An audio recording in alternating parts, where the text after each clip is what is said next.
Our next topic is, students, Article 142 and mercy petition. Article 142 mercy petition గురించి ఇప్పుడు మనం discuss చేస్తున్నాం. ఈ టాపిక్ మొత్తం కూడా రీసెంట్గా రాజీవ్ గాంధీ కేసులో జైలు నుండి రిలీజ్ అయినటువంటి ఒక పర్సన్ గురించి. ఆ పర్సన్ పేరు ఏంటంటే పెరారి వలన్. అంటే ఒకసారి మనం ఆ పర్సన్ పేరు ఏందో చెక్ చేసుకుందాం. పెరారి వలన్.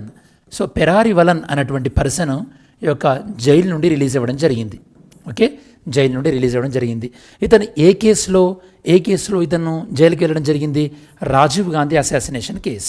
రాజీవ్ గాంధీ గారి యొక్క హత్య కేసులో రాజీవ్ గాంధీ కేస్. మరి అసలు రాజీవ్ గాంధీ అసాసినేషన్ ఎప్పుడు జరిగింది? మనకి 1991లో రాజీవ్ గాంధీ యొక్క అసాసినేషన్ జరిగింది, మేలో. ఓకే, సో మరి ఈ పాయింట్ ఆఫ్ వ్యూలో రాజీవ్ గాంధీ అసాసినేషన్లో అంటే ఉన్నటువంటి మొత్తం ఎవరైతే కనుక నేరం ఆరోపించబడిందో అందులో మొత్తంలో ఒక 7 మెంబర్స్కి సో ఓవరాల్గా ఫస్ట్ మనకి వీళ్ళకి డెత్ పెనాల్టీ పడడం జరిగింది.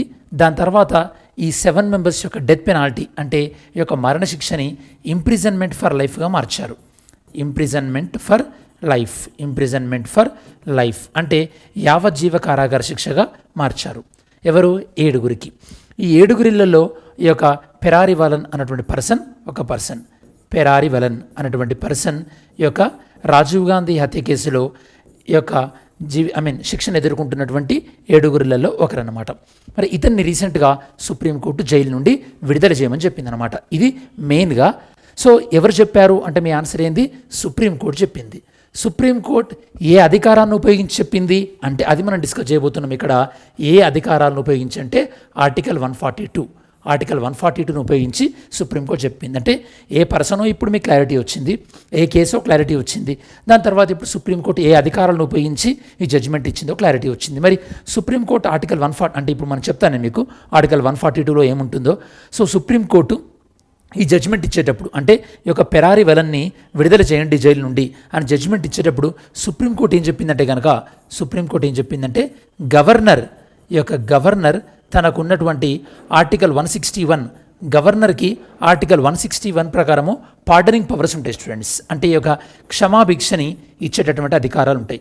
పార్డనింగ్ పవర్స్ అనేవి ఆర్టికల్ 161 ప్రకారము గవర్నర్కి ఉంటాయి. ఈ యొక్క కేసులో సుప్రీంకోర్టు ఏం అభిప్రాయపడిందంటే గవర్నర్ తన యొక్క పార్డనింగ్ పవర్స్ అంటే ఈ యొక్క క్షమాభిక్ష ఇచ్చేటటువంటి అధికారాలని ఉపయోగించడంలో చాలా డిలే చేశాడు. అంటే చాలా లేట్గా గవర్నర్ యాక్షన్ ఉందన్నమాట. చాలా డిలే జరిగింది, ఈ యొక్క పార్డనింగ్ పవర్లో డిలే జరిగింది. మరి ఇలా డిలే జరిగినప్పుడు ఏమవుతుంది? ఎవరైతే కనుక ఇప్పుడు పెరారి వలన్ ఉన్నాడు కదా, తను గవర్నర్కి క్షమాభిక్ష కోసం ఈ యొక్క అభ్యర్థన అంటే పిటిషన్ పెట్టాడు కదా, మరి గవర్నర్ సో ఈ యొక్క పిటిషన్ అప్రూవ్ చేస్తాడా లేదా అని చెప్పేసి ఎవ్రీడే టెన్షన్గా ఉంటుంది. ఆల్మోస్ట్ ఆల్ గవర్నర్కి 2018లో తమిళనాడు గవర్నర్కి 2018లో ఈ పిటిషన్ వెళ్తే తమిళనాడు గవర్నర్ ఏం చేశారంటే కనుక 2021లో దాన్ని ప్రెసిడెంట్కి మళ్ళీ రిఫర్ చేయడం జరిగింది. అంటే ఈ యొక్క జడ్జిమెంట్ విషయంలో అంటే ఈ యొక్క క్షమాభిక్ష విషయంలో ప్రెసిడెంట్ నిర్ణయం తీసుకోవాలని 2021 అంటే 3 years గవర్నర్ దగ్గరనే పెండింగ్ ఉంది. మరి 3 years అతనికి మానసికంగా టెన్షన్ ఉంటుంది కదా. దాంతోపాటు ఈ పెరారి వలన్ ఎన్ని సంవత్సరాలప్పుడు జైల్లోకి వెళ్ళాడు? అంటే 19 years అప్పుడు జైల్లోకి వెళ్ళాడు. 19 years అప్పుడు జైల్లోకి వెళ్ళినటువంటి వ్యక్తి 31 years జైల్లోనే ఉన్నాడు. ఓకే, పోనీ 31 years జైల్లో ఉన్నాడు కదా, అతడు రాజీవ్ గాంధీ గారిని చంపినందుకే జైల్లో వేశాం కదా అని మనం అనుకోవచ్చు. కాకపోతే ఇక్కడ కూడా కొన్ని వివాదాస్పదమైనటువంటి ఈ యొక్క కమెంట్స్ ఉన్నాయన్నమాట. ఏంటంటే కనుక అప్పుడు ఈ కేసుని ఎవరైతే విచారించారో అప్పుడున్నటువంటి సిబిసిఐడి చీఫ్ ఉంటారు కదా, అప్పుడున్నటువంటి సిఐడి చీఫ్ ఏమన్నారంటే అతను రిటైర్డ్ అయిన తర్వాత ఏమన్నారంటే ఈ యొక్క పెరారి వలన్ చాలా ఈ యొక్క తనని ప్రెజర్ చేయడం వల్ల, తనపైన ఒత్తిడి చేయడం వల్ల తన నేరాన్ని ఒప్పుకున్నాడు. నిజంగా అతను నేరం చేసిండో లేదో మాకు తెలియదు అని చెప్పారు.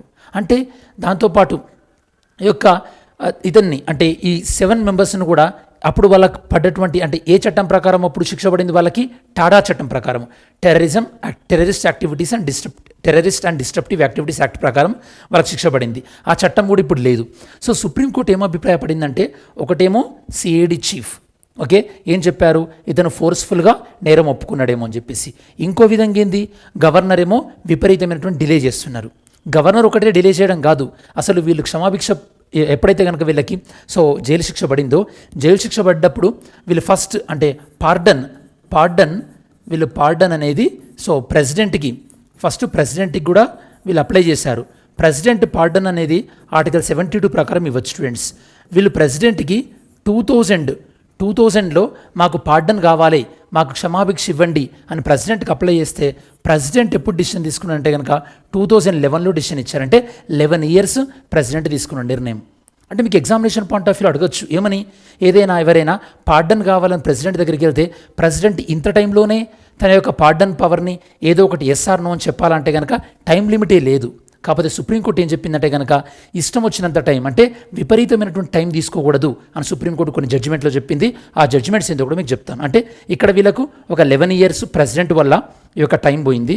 దాంతోపాటు గవర్నర్ ఏం చేశాడు, గవర్నర్కి 2018లో అప్లికేషన్ ఇస్తే 2021లో పోనీ నిర్ణయం చెప్పిందా అంటే డిసిషన్ కూడా చెప్పకుండా మళ్ళీ ప్రెసిడెంట్కి ఫార్వర్డ్ చేశారు. అంటే ఇక్కడ ఒక 3 years గవర్నర్కు ఉండేటటువంటి పార్డన్ పవర్స్ ఏంది, ఆర్టికల్ 161. ఈ విధంగా ప్రెసిడెంట్ గవర్నర్ డిలే చేశారంటే మీనింగ్ వాళ్ళ వల్లనే డిలే జరిగిందంటే లేదు స్టూడెంట్స్. ఎప్పుడైనా సరే ప్రెసిడెంట్ కానీ గవర్నర్ కానీ తమంతటి తాముగా ఈ యొక్క పార్డన్ పవర్స్ అనేవి వాళ్ళు యూజ్ చేయలేరు అనమాట. అంటే మీనింగ్ ఏంది మీకు ఏమర్థం కావాలి, ప్రెసిడెంట్ కానీ లేదా గవర్నర్ కానీ తమ పార్డన్ పవర్స్ అంటే ఈ యొక్క క్షమాభిక్ష ఇచ్చేటటువంటి అధికారాలు ఎవరు చెప్పినట్టు ఉపయోగించుకోవాలంటే కనుక ఈ యొక్క సెంట్రల్ గవర్నమెంట్ అంటే యూనియన్ హోమ్ మినిస్ట్రీ ఉంటుంది కదా, యూనియన్ హోమ్ మినిస్ట్రీ ఏం చెప్తే దాన్ని బట్టే ప్రెసిడెంట్ చేయాలన్నమాట. అంటే ఇక్కడ ప్రెసిడెంట్ నేను మీకు ఇంతకుముందు చెప్పినట్టు 11 years డిలే జరిగిందంటే ఎవరి వల్ల డిలే జరిగింది, యూనియన్ హోమ్ మినిస్ట్రీ వల్ల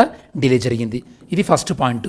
అంటే ఇక్కడ డిలే అనేది ఎవరి వల్ల అంటే ఎగ్జిక్యూటివ్ అంటే కార్యనిర్వాహక శాఖ వల్ల ఇక్కడ డిలే జరిగింది.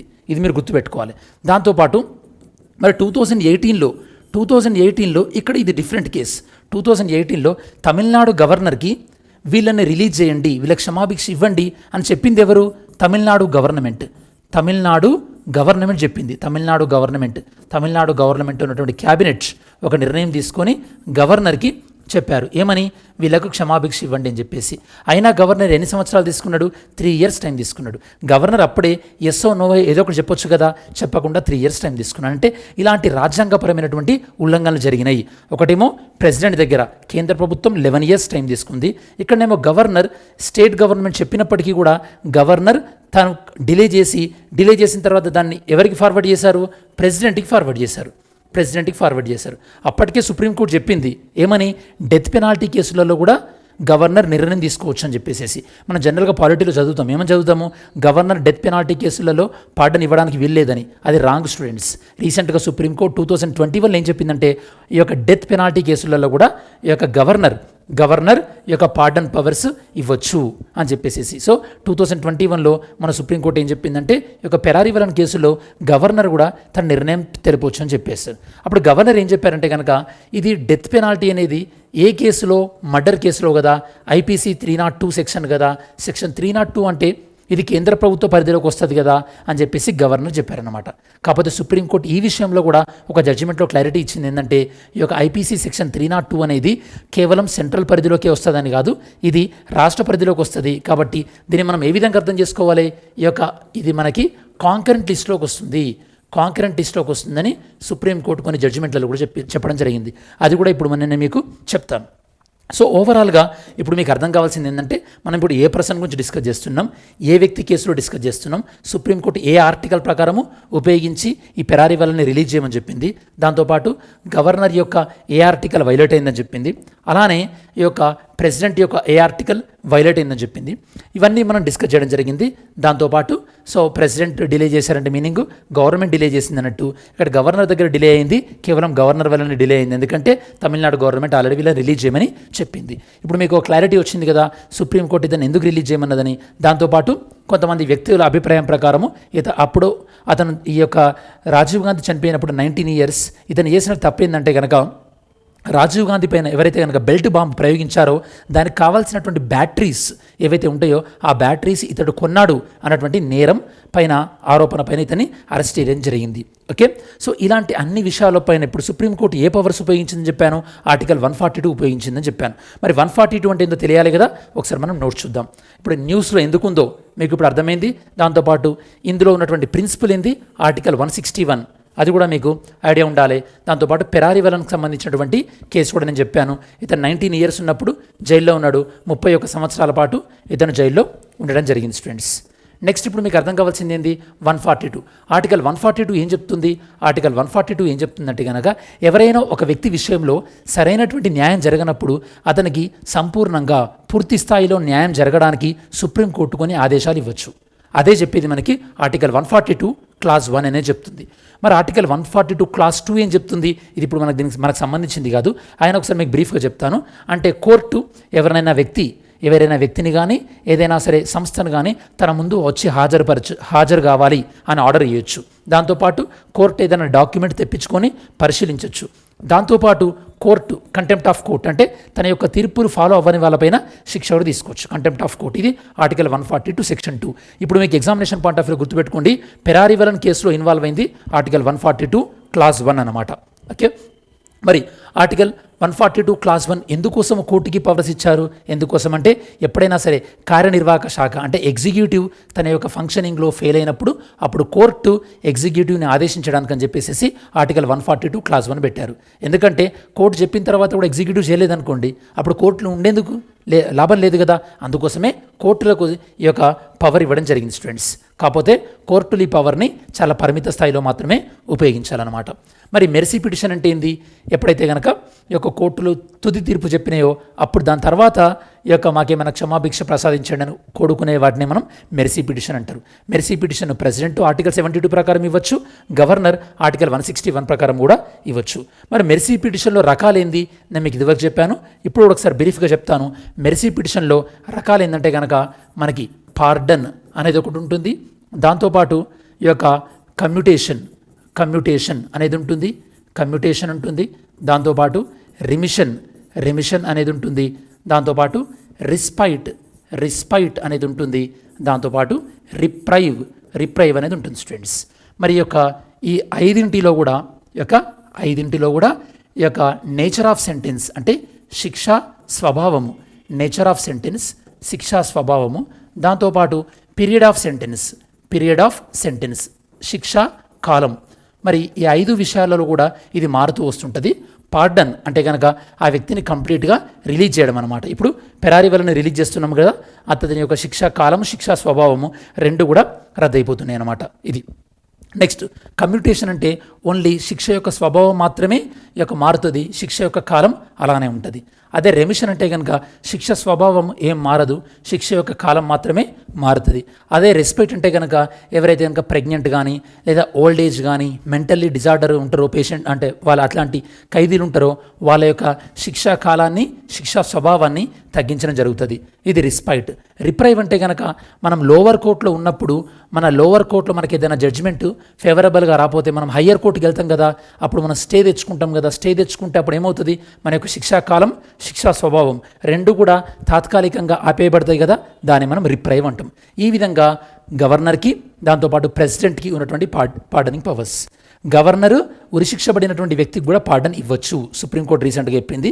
కేవలం కోర్టు మార్షల్ అంటే ఏదైతే మార్షల్ కోర్టు ఏదైతే కనుక సైనిక శిక్షలకు సంబంధించినటువంటి కోర్టు ఉంటుందో అంటే మిలిటరీ కోర్టు ఉంటుందో దానికి సంబంధించి మాత్రమే గవర్నర్ జోక్యం చేసుకోవడానికి వీల్లేదు. కాబట్టి ఇప్పుడు నేను మీకు పార్డన్ పవర్స్ అన్నీ కూడా ఎక్స్ప్లెయిన్ చేయడం జరిగింది స్టూడెంట్స్.